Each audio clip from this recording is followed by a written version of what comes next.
Road रुपीनगरचा हा परिसर आहे। या परिसरामध्ये समोर जर पाहताय आपण भंगाराचं दुकान आहे आणि त्याच्या शेजारीच एक कपड्याचं दुकान आहे। अचानक ही आग लागली होती आणि कोणती जीवित हानी झालेली नाहीये, परंतु खूप मोठ्या प्रमाणात आग होती। अग्निशामक दलाच्या सर्व पदाधिकाऱ्यांना फोन केल्यानंतर अग्निशामक दलाच्या तुरंत गाड्या या ठिकाणी आपण पाहतो मोठ्या प्रमाणात उभे आहेत। त्यांनी खूप मोठ्या प्रमाणात काम केलेलं आहे आणि आग बुझवण्याचा प्रयत्न अजून सुद्धा चालू आहेत। या प्रकारे एखादं शॉर्ट सर्किट किंवा या उष्णतेमुळे आग लागू शकते आणि एवढंच सांगतो की आग लागल्या लगेच अग्निशामक दलाला कळवल्यानंतर 5व्या मिनिटाला या ठिकाणी सर्व अग्निशामक दलाचे सर्व जवान पदाधिकारी या ठिकाणी उपस्थित होते। त्यांनी खूप उत्तमरित्या काम केलेलं आहे। आपण पाहतोय अजूनही आग चालू आहे आणि मोठ्या प्रमाणात त्यांचं काम चालू आहे या भागामध्ये।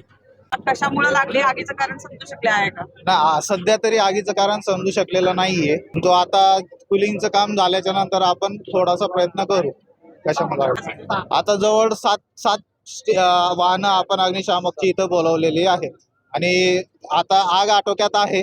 फक्त कुलिंगचं काम आग विझल्यानंतर जे दाहकता शमवण्याचं काम असतं ते आता सुरू आहे। तसं काही अंदाज नाहीये, सध्या तरी कामकाज चालू आहे, त्यानंतर मग सांगण्यात येईल। काही जीवित हानी नाही, सध्या तरी काही नाही। नागरिकांना काय आवाहन करणार आहात आपण आपल्या माध्यमातून? सध्या उन्हाळ्याचे दिवस असल्यामुळं भंगार व्यवसाय करणाऱ्या व्यावसायिकांना माझी तळतळीची विनंती असेल की त्यांनी काचेची जे त्यांचं भंगार आहे हे कुठंतरी कमी करावं। कारण काय होतं, ज्या वेळेस सूर्यप्रकाश हा काचेवर पडतो, जसं आपण भिंगातून सूर्यप्रकाश खाली एक पॉइंट येतो आणि त्याच्यामुळे आग लागते, तसा प्रकार हा बऱ्याचदा भंगाराच्या व्यवसायाच्या दुकानांमध्ये होतो। गाडी पार्किंग केल्याच्या नंतर मी घरी आपलं भाऊ घरी गेल्यानंतर भाऊला कळालं की गाडीला आग लागली। मी चाकून यायच्या बसतो, गाडीची पूर्ण खाक झाली होती। गाडीचं मोठा लागली काय समजलं का तुम्हाला? नाही मॅडम, मला काहीच नाही समजलं। रोज तुम्ही इथे गाडी पार्क करता का? हो।